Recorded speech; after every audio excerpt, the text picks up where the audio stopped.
Amadou Diouf est de ces Sénégalais qui ont longtemps fait valoir leur expertise dans le domaine des hydrocarbures. L'ancien pensionnaire du Prytanée militaire de Saint-Louis totalise 17 ans d'expérience acquise un peu partout dans le monde. J'ai une formation d'ingénieur de base, ingénieur en mécanique des fluides et thermodynamique. J'ai fait un peu de tout. J'ai commencé au process, qui était ma formation de base via la mécanique des fluides, avant de faire quelques années en opération sur un site pétrolier, plutôt gazier d'ailleurs, en mer du Nord, où j'ai passé 2 ans, avant de me rejoindre des équipes qui s'occupent plutôt de projets de développement. Donc j'ai eu à exercer dans cette partie du secteur depuis 2010 au Gabon, au Moyen-Orient, au Qatar et également en Tanzanie, au Ouganda. Cette vaste expérience est aujourd'hui au service du ministère du Pétrole et des Énergies du Sénégal. Il est le responsable du bureau de contrôle des opérations pétrolières. Il s'agit avant tout de nous assurer de la conformité des opérations que les opérateurs internationaux mènent vis-à-vis de nos réglementations sénégalaises, mais aussi vis-à-vis des règles de l'art, ce qui se fait partout dans le monde et qui n'est pas forcément aujourd'hui entièrement implémenté dans notre réglementation. Ce bureau est logé à la direction des hydrocarbures, une direction sous la coupe d'un autre expert venu renforcer le ministère. J'ai rejoint le ministère du Pétrole et de l'Énergie depuis 4 ans, donc d'abord en tant que conseiller technique en charge des aspects économiques et stratégiques. Je suis à la tête de cette direction depuis le mois de mai 2022, donc en remplacement de mon collègue Thierno Seyloubi, qui a rejoint Petrotel. Donc auparavant, avant cette position au sein du ministère, j'étais en France où j'ai fait mes études à l'école des mines avant de faire une spécialisation à l'école du pétrole et des moteurs et ensuite de mener une carrière de 11 années en tant que project manager et une personne économiste, on va dire, dans le groupe d'industrie français du pétrole. Bras technique du département, la direction des hydrocarbures suit l'exécution des contrats, contrôle donc les opérations, promeut le bassin sédimentaire. Une intervention en amont et en aval sur l'ensemble des projets.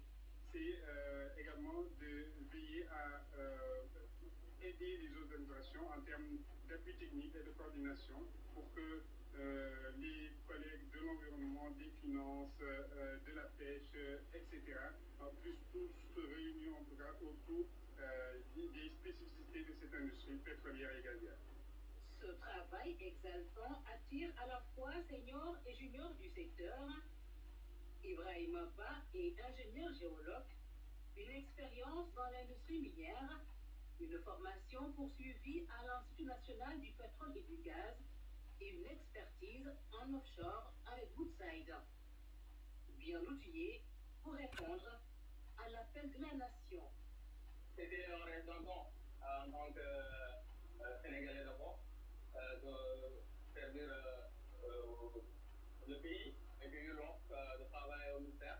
Je n'ai pas du tout hésité, et là, je m'épanouis et voilà, je suis impliqué dans cette partie du pays. J'ai commencé avec le projet de Sangomar, avec l'opérateur Woodside, et là, présentement, au niveau de la direction des hydrocarbures, je suis le point focal du projet de Sangomar.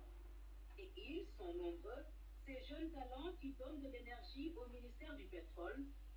Ougiatou Kamara est formé à l'Institut des sciences de la Terre de l'UCAD. L'ingénieur géologue a servi à Petrosen avant de rejoindre le ministère du pétrole où il suit des projets majeurs. J'ai été détachée au ministère, notamment au secrétariat permanent à l'énergie en tant qu'expert hydrocarbures, chargée de faire le suivi des projets, notamment GDA, il y a Kateranga, Sangomar, il y a également le RGS, Réseau gazier du Sénégal. Ils sont tous représentatifs des nombreux profils qui composent les ressources humaines du secteur des hydrocarbures. Ensemble, ils constituent de véritables sentinelles. Le bureau de contrôle aura, par exemple, la délicate mission de s'assurer du comptage exact des quantités de pétrole et de gaz vendues. On s'assure que les systèmes de comptage sont de la dernière technologie, de pointe, avec la précision la meilleure aujourd'hui, et une calibration qui est faite avant utilisation, mais aussi en cours d'utilisation de manière régulière.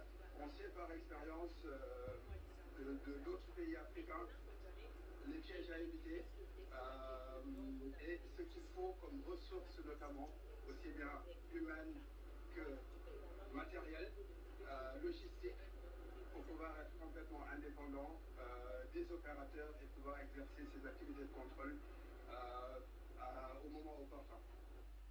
C'est en 2014 que le Sénégal a découvert les réserves pétrolières et gazières, aujourd'hui en phase d'exploitation. Un travail d'initié que devront suivre, pour le compte de la nation, ses ressources humaines hautement qualifiées.